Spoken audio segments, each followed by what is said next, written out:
दासी कुछ क्षण रुकी, फिर उसने अपने मालिक की आंखों में सफेद शराब डाल दी। उसे चोट पहुंचाने के लिए नहीं, बल्कि परखने के लिए। हर रात उसे ऐसा महसूस होता जैसे कोई उसे सोते समय देख रहा हो। वो यही सोच रही थी कि शायद बूढ़ा आदमी अंधेपन का नाटक कर रहा था और उसे चुपचाप देख रहा था। लेकिन जब शराब उसकी आंखों में गिरी तो उसने जरा भी प्रतिक्रिया नहीं दी। कोई झटका, कोई झपकी, कुछ नहीं। दासी की रीढ़ में सिहरन दौड़ गई। अगर वो नहीं देख रहा था तो फिर कौन था? इस विशाल सुनसान हवेली में सिर्फ वे दोनों ही तो रहते थे।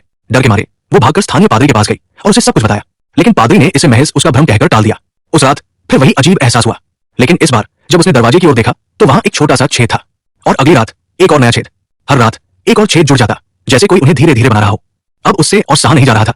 उसने ठान लिया कि वो रात भर जागेगी और बूढ़े आदमी को रंगे हाथों पकड़ लेगी। जैसे ही उसे फिर वही आवाज सुनाई दी, वो बाहर आई, लेकिन वहां कोई नहीं था।